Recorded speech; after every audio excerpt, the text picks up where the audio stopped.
हर हर महादेव।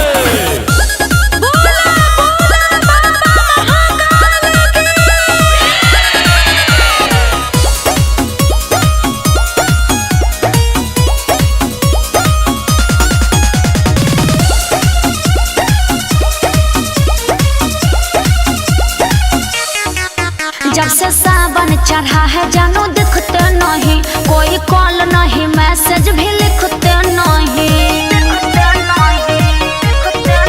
जब से सावन चढ़ा है जानू दिखते नहीं, कोई कॉल नहीं मैसेज भी लिखते नहीं। आपकी यादों में कई बार रोए हैं बाबू भक्ति में, बाबू भक्ति में जब से खो गए हैं, भोलेनाथ के दीवाने हम हो गए हैं।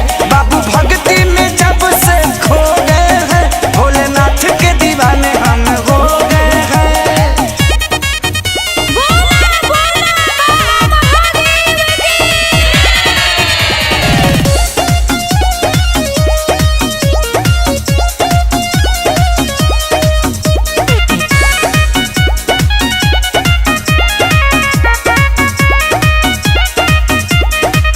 हम पे भी ध्यान थोड़ा दिया कीजिए, गांजा भांग इतना भी ना पिया कीजिए। अच्छा ठीक बात। बाबा के भक्ति में जीने का मजा है। अच्छा मेरे भोले शंभू पूरी दुनिया के राजा है। भांग पी के भर पेट क्या सो गए हैं बाबू भक्ति में। अरे बोलो भी। बाबू भक्ति में जब से खो गए हैं, भोलेनाथ के दीवाने हम क्या? हो गए हैं। बाबू भक्ति में जब से खो गए हैं, भोलेनाथ के दीवाने हम हो गए हैं।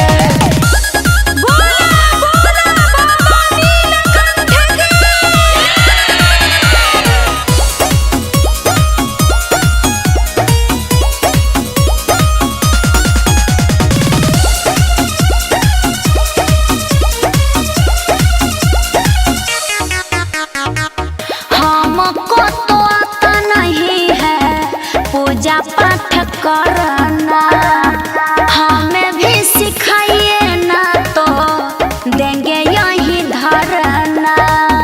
एक बार बोल दी सो बोल दी। अच्छा भक्ति कोई खेल नहीं है जो मैं सिखा दूं। प्लीज संतोष साहिल सोनू को ध्यान में लगा दूं। भोले नाम का खेसारी बिया बो गए हैं बाबू भक्ति में। बाबू भक्ति में जब से खो गए हैं, भोलेनाथ के दीवाने हम हो गए हैं।